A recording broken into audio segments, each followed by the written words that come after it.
শহরের ভিড়ের মাঝেও আমি একা। হাজার মানুষ আমাকে ছুঁয়ে চলে যায়, কিন্তু কেউ থেমে জিজ্ঞেস করে না তুমি কেমন আছো। আমার চারপাশে মানুষের শব্দ, গাড়ির হর্ন, হাসির আওয়াজ, তবুও আমার কানে কেবল নিজের নিঃশ্বাসের শব্দ পৌঁছায়। আমি এক সময় খুব হাসি খুশি ছিলাম। একটা মানুষ ছিল যে আমার হাসির কারণ ছিল, আমার বেঁচে থাকার শক্তি ছিল। তার সাথে আমি ভবিষ্যতের স্বপ্ন দেখতাম, ঘর, সন্তান, একসাথে বুড়ো হয়ে যাওয়া। কিন্তু এখন সেই মানুষটা আমার জীবনে নেই।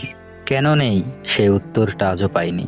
হয়তো আমি যথেষ্ট ভালো ছিলাম না, হয়তো সে অন্য কারো কাছে ভালোবাসা খুঁজে পেয়েছে। রাতগুলো আমার জন্য সবচেয়ে ভয়ঙ্কর ছিল। বিছানায় শুয়ে থাকি, কিন্তু ঘুম আসে না। চোখ বন্ধ করলেই দেখি তার হাসি মুখ, আর মনে পড়ে একসময় আমিই ছিলাম সেই হাসির কারণ। এখন সে হাসে, কিন্তু আমি নেই তার কাছে। আমার বিছানার এক পাশ খালি, আর সেই ফাঁকা জায়গাটা যেন চিৎকার করে বলে তুমি একা। একাকিত্ব কেমন জানো? এটা তখন বোঝা যায় যখন তুমি অসুস্থ হয়ে বিছানায় পড়ে থাকো, আর কেউ এসে তোমার কপালে হাত রাখে না। যখন তুমি আনন্দের খবর কাউকে বলতে চাও, আর বুঝতে পারো শোনার মতো কেউ নাই। যখন গভীর কষ্টে ভেঙে পড়ো, কিন্তু কান্না চাপা দিয়ে হেসে বলতে হয় আমি ভালো আছি, আমার পরিবার আছে, তারা খাওয়া দাওয়ার খোঁজ নেয়। কিন্তু মনকে বোঝে না কেউ। বন্ধুরা আছে, কিন্তু তারা শুধু আড্ডায় ডাকে। কষ্ট শোনার সময় কারো নেই।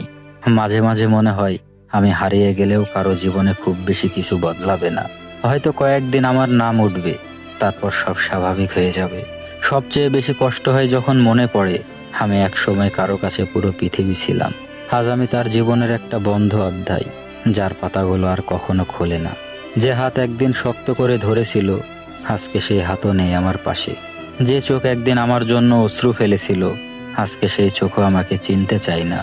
একাকিত্ব শুধু নিঃশব্দে কষ্ট দেয় না, এটা ধীরে ধীরে মানুষকে ভেতর থেকে ফাঁকা করে দেয়।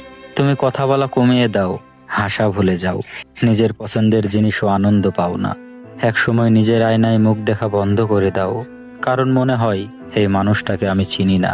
তবুও আমি বেঁচে আছি, কারণ একদিন হয়তো কেউ আমার দরজায় নক করবে আর বলবে তুমি একা নও, আমি আছি তোমার জন্য।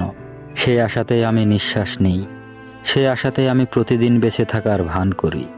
যদিও ভেতরে আমি অনেক আগেই ভেঙে পড়েছি, তারপরেও জিন্দা লাশের মতো আজও বেঁচে আছি।